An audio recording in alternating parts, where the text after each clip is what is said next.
श्रीलंका की जाफना में बना नागुलेश्वरम मंदिर, वही जाफना क्षेत्र यहाँ कुछ वर्ष पहले तक चर्च पोषित आतंकवादी संगठन liberation tigers of Tamil Eelam अर्थात एलटीटीई का राज चलता था। नागुलेश्वरम मंदिर की ऐसी क्या विशेषता है जो हम इसके बारे में बता रहे हैं। श्रीलंका और सुदूर दक्षिण पूर्वी एशियाई देशों में तो ऐसे ढेरों हिंदू मंदिर हैं, लेकिन श्रीलंका के इस मंदिर में कुछ ऐसा है जिसके बारे में विश्व के सभी हिंदुओं को पता होना चाहिए। वर्ष 2015 में प्रधानमंत्री नरेंद्र मोदी श्रीलंका की यात्रा पर गए थे। तब वो जाफना के इस प्राचीन मंदिर में भी दर्शन हेतु गए थे। तब पहली बार सामान्य भारतीयों का ध्यान इस मंदिर की ओर गया। नागुलेश्वरम द्रविड़ शैली में बना भगवान शिव का मंदिर है। ये श्रीलंका का सबसे प्राचीन धार्मिक परिसर है।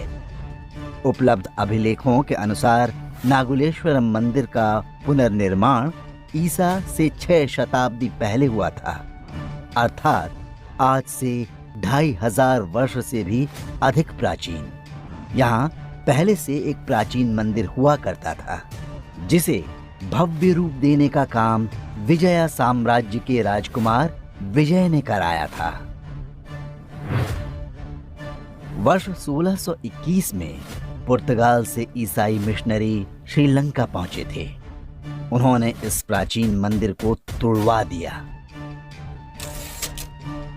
वर्ष 1894 में स्थानीय तमिल हिंदुओं ने इसका दोबारा निर्माण कराया।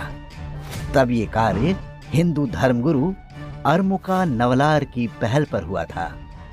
ये वो समय था जब श्रीलंका में ईसाई मिशनरियां डरा धमका और लालच देकर हिंदुओं का मतांतरण करा रही थी। ऐसे कठिन समय में अरमुका नवलार ने श्रीलंका में धर्म की रक्षा की थी।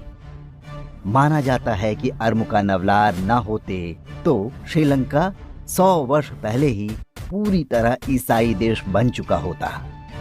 अरमुका नवलार ने वेदों और अन्य धर्म ग्रंथों के अतिरिक्त बाइबल का भी अध्ययन किया था।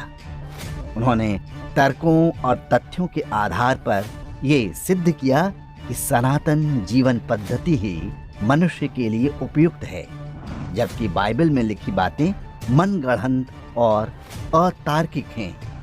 उनका प्रभाव ऐसा था कि ईसाई मिशनरियां अपने दुष्प्रचार अभियान में सफल नहीं हो पाईं।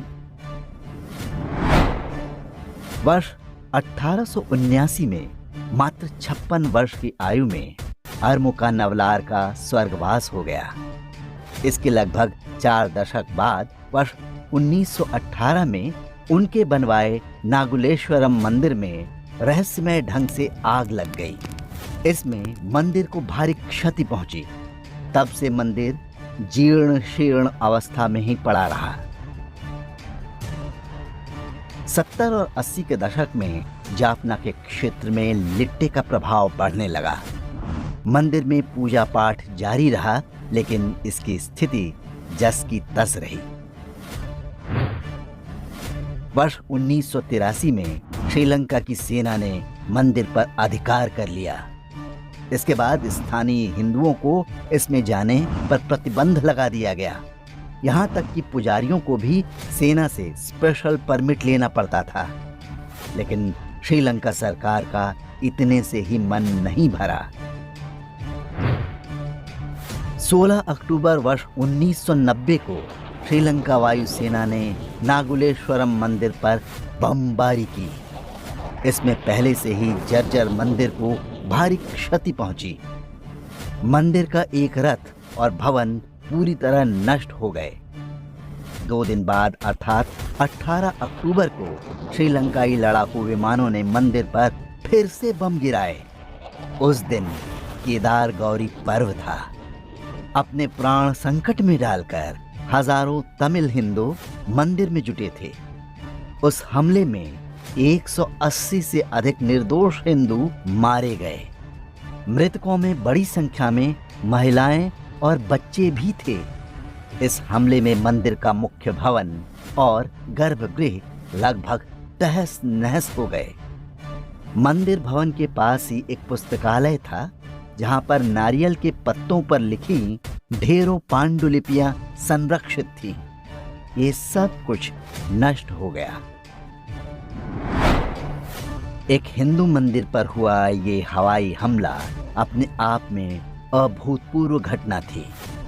अंतर्राष्ट्रीय संस्था रेड क्रॉस ने मंदिर की पहचान चिन्ह के रूप में इसके चारों ओर झंडे लगाए थे।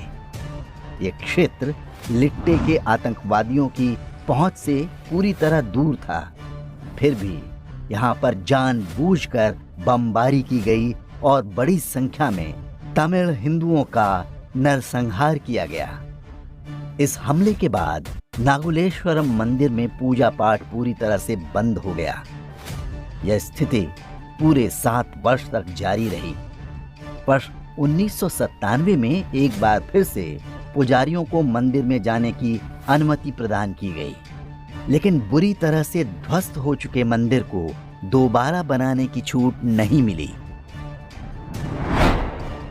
वर्ष 2009 में लिट्टे के सफाई के बाद नागुलेश्वरम मंदिर के पुनर्निर्माण का मार्ग एक बार फिर से प्रशस्त हुआ। स्थानीय हिंदुओं का संघर्ष और बलिदान रंग लाया। 6 फरवरी वर्ष 2012 को हजारों साल पुराना नागुलेश्वरम मंदिर अपने पुराने वैभव के साथ फिर से उठ खड़ा हुआ। ये कथा सनातन हिंदू धर्म की जीवनी शक्ति का एक उदाहरण है।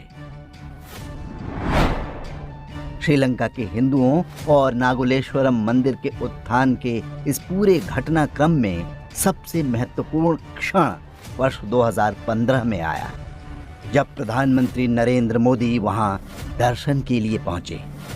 मंदिर के मुख्य पुजारी शिवश्री नागुलेश्वरा कुरुक्कल ने तब प्रधानमंत्री मोदी से कहा था, मैंने अपने जीवन में कभी ये कल्पना भी नहीं की थी कि एक दिन भारत का कोई प्रधानमंत्री इस मंदिर में आएगा। यहाँ के लाखों हिंदुओं के संघर्ष का इससे बड़ा कोई सम्मान नहीं हो सकता था। प्रधानमंत्री मोदी ने मंदिर के पास ही जाफना सांस्कृतिक केंद्र की आधारशिला रखी थी। अब प्रश्न उठता है कि जाफना का नागुलेश्वरम मंदिर क्यों श्रीलंकाई सेना और LTTE दोनों की आंखों की किरकिरी बना हुआ था?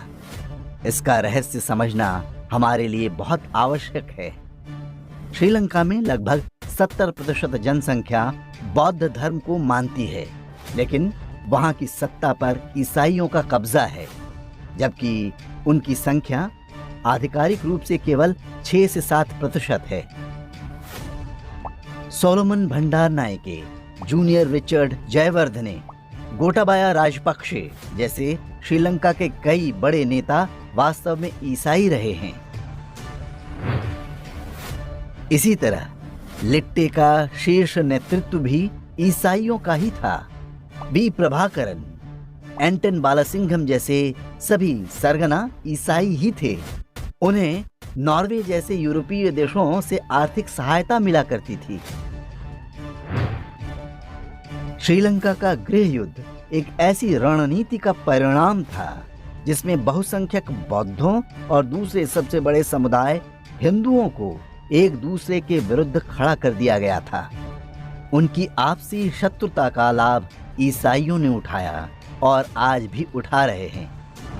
ये बिल्कुल वही मॉडल है जिसके अंतर्गत भारत में सवर्ण दलित और उत्तर दक्षिण को लड़ाने के प्रयास किए जाते हैं। ऐसी किसी भी लड़ाई में लाभ किसका हो रहा है, ये कहने की आवश्यकता नहीं है। ये वीडियो बनाने के पीछे हमारा एकमात्र उद्देश्य उस सिविलाइजेशनल वॉर अर्थात सभ्यतागत संघर्ष की समझ विकसित करना है जो दुर्भाग्य से आज भी बहुत सारे हिंदुओं को नहीं है। जब हम अपने शत्रु को ही नहीं पहचान पाते तो अपना ही अहित करते हैं। दूसरा महत्वपूर्ण संदेश ये कि जाफना के नागुलेश्वरम मंदिर में पहले भी कोई भारतीय प्रधानमंत्री जा सकता था, लेकिन ऐसा नहीं हुआ। ये काम तभी हुआ जब पहली बार हिंदुओं ने भारत की सत्ता को पूरी तरह से अपने हाथ में ले लिया। इन दोनों बातों का महत्व हम समझेंगे, तभी इस युद्ध में बचेंगे।